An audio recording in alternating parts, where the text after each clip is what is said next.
Hello everyone, Josh here and I welcome you again to COA. So today's episode I am going to talk to you about how to keep your cool. Keeping your cool under very stressful situations is not something that comes naturally to everyone. We have this natural instinct to just get into a state of panic, whether it is to flail your arms like that or you decide to beat the living daylights out of whatever in front of you. Both things tend to not add value to overcoming a situation, so I'll get into how you could take a much more logical, reasonable and very stable approach to dealing with your situations. So the first thing you want to look to do is to keep your thoughts positive. Yes, it sounds very simple, but this is not a simple thing again. A lot of people are very neurotic, they're pessimistic, and they tend to go down this very deep and very long rabbit hole of thinking about what worse could come and what is the next thing that's just going to happen that's going to make everything even more badder, worse. Yeah, you know what I mean. But the thing is that what you're supposed to do is to reframe your thinking. Just literally think, all right, this is a bad situation. I am going to reframe this from being whatever it is and look for the golden opportunities. So your house get flooded out.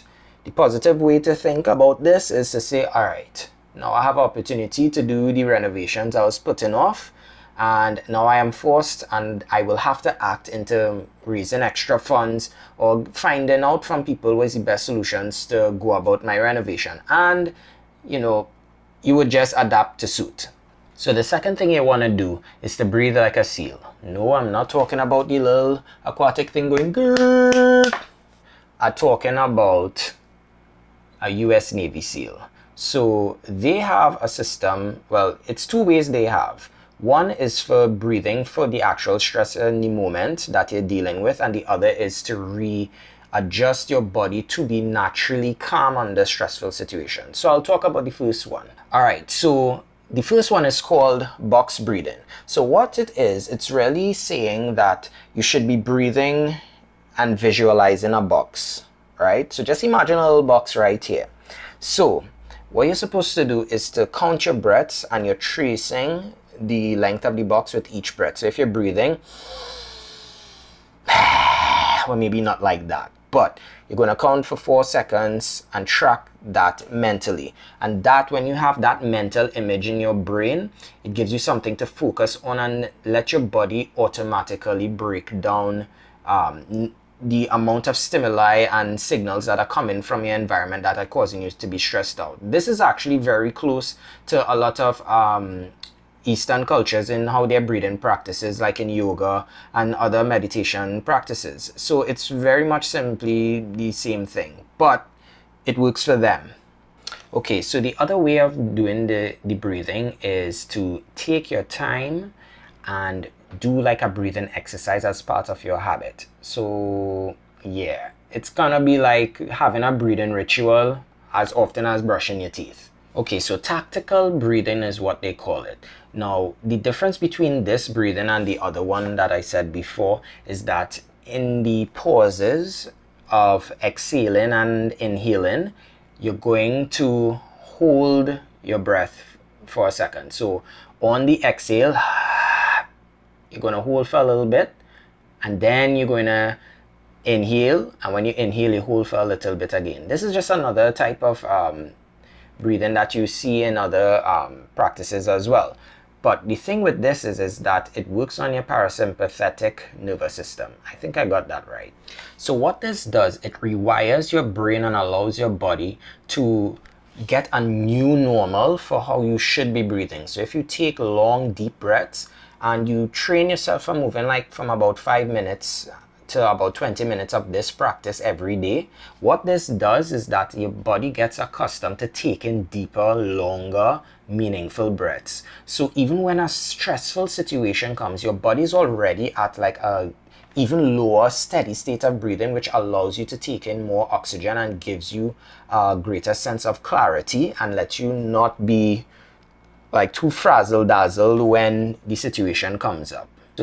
So the real nice thing about using these techniques is because the average human being probably breathes very light and very shallow breaths. We don't really breathe deep, meaningful breaths, and it tends to be like a little bit of amount of breath for every minute or so. But when you could cover an entire minute where you only need to take like about 7 or 8 breaths instead of like, I don't know, like 20 to 60 smaller ones, your body would have adapted to know to stretch the lung capacity and really utilize the full flow of your body internally, and it just gets your body so primed and ready for dealing with, you know, the eventuality of some pit bull or maybe 10 crazy chihuahuas running your tail down the main road. So another thing you should look to do is to have like a practice guide. Now, I've spoken about something similar to this in my very first video on the channel. You want to check it out. I will post a link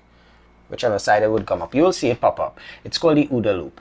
And again, what you want to do is to have a system for identifying when a situation is upon you, that you can have a quick go-to mentally that has been rehearsed and practiced, that when the stressful situation comes up, you have that to rely on. And this is a fact of life. People respond to situations based on how well they train. People basically respond for dealing with conflict for how much times they have practice in dealing with conflict. You have to push or lift something heavy to save someone's life. Your body is going to be able to do so much based on what you have been doing for the past 6 months. So just imagine if you did 6 months of rehearsing a drill. Hey, if this scenario comes up, this is my ABC, or this is my 1, 2, 3 to deal with a situation, to just get my head into a state like, all right, I need to deal with this logically, and you go through that process very, very easily. So the other thing is to tell you is to get enough sleep. Now, I know we kind of live in a real hustle and bustle kind of culture. I mean, maybe not so much anymore, but even more so now with the pandemic and everything being on lockdown, people are feeling like, or feeling stressed that, you know, they not doing enough in life because they have more time and opportunities on their hands. But the thing, going back to my point, getting enough sleep is an opportunity.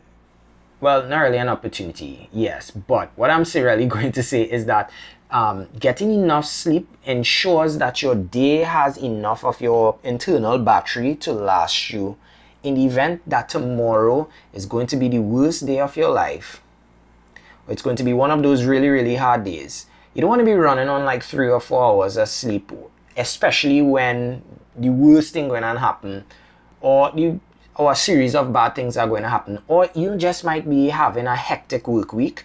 You want to make sure and get that sleep. If it is that you have to cut out some of your own happy time, or, you know, watching that extra episode on Netflix, and then get rid of it and make sure and get in your sleep. Go dribble on your pillow, get the little yampy out there. I get all the print marks as much as possible from the pillow. Get all of that and make sure you get some good sleep. So this might seem kind of weird, but surround yourself with positive people. You want to have people within your clan, within your group, within your tribe that are always ready to provide quality solutions, quality alternatives for a stressful situation. And that will inevitably help you keep a cool mind for when you have to deal with certain things. Because people will you would start to feed off of each other. And if it is that, you know, some event comes up and then you realize, okay, my friends are panicking, I am ready to panic too. But if you realize your friends are like, nah, I good, we can handle this situation, we'll just call this, do that, shift this or whatever, you'll be at a easier peace of mind. So what you should do is to also get into the habit of strengthening the people around you. Strengthening the people around you. There's a phrase saying, I think it's as iron sharpens iron, so shall I sharpen my brother. I can't remember. I'll probably just post that quote here for what it really supposed to be. But the principle remains. Strengthen the people around you.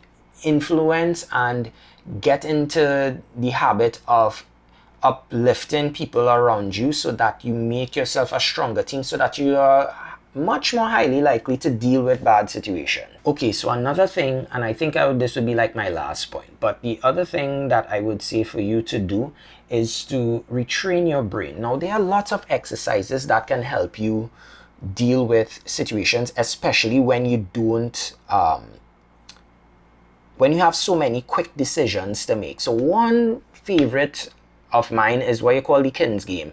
It's where you take a bunch of random objects and you cover it and you let someone come in and reshuffle it, take out, and you play like a memory game. What that does, it allows your brain to adapt to making quick decisions and testing your memory. And when you see you're in a stressful situation, it would be very much needed for you to be able to be a quick thinker and rely on short-term and your long-term memory. And in doing that, getting in that, play that little game with yourself. If you know you have get your families to put some random objects under a sheet or a book or whatever, and you know, and let them give you a timer. So you start to get yourself into the habit of playing a game under stress, under time, when you have to remember, and make it a little bit more complex. So it's not just like having a bunch of items underneath the, you know, the cover, but you should be able to write down as many details as you would want to write down. So you could tell the person, okay, the pencil was facing this way. Well, what type of pencil was it? Was it a yellow pencil? Brand? How long was the pencil? How much eraser did it have on it? Was the pencil point broken? So getting practice of dealing with a stressful situation, but having to remember things, playing a simple game like that will give you an edge when even bigger things have to come across you. And one thing, I was not going to talk about this, but I would just thought I would slip it in. So the other thing that you could do is share this video, like and subscribe. Send this video to your friends and have a big discussion on how you and your friends deal with stressful situations and how you can keep your cool. Because with conversation, people tend to throw out ideas, and some people may have never heard of doing certain things, and the more people around you in your life are aware of things that can assist them to see their way through their adversities, the world would be such a much easier place to live in, because everyone would be ready to help each other out. So that brings me to the end of this video, and I thank you for watching. Place a comment below and tell me if you like the change up of the structure of the background. I'm just doing this to test and feel out. I'm actually shooting at night as well, and I'm also playing around with the lighting. So, and I want to be much more comfortable when I do the video, so it feels a little bit more natural. Yeah, and that's all I have to say about that. So thank you for watching. Peace. Have a good one.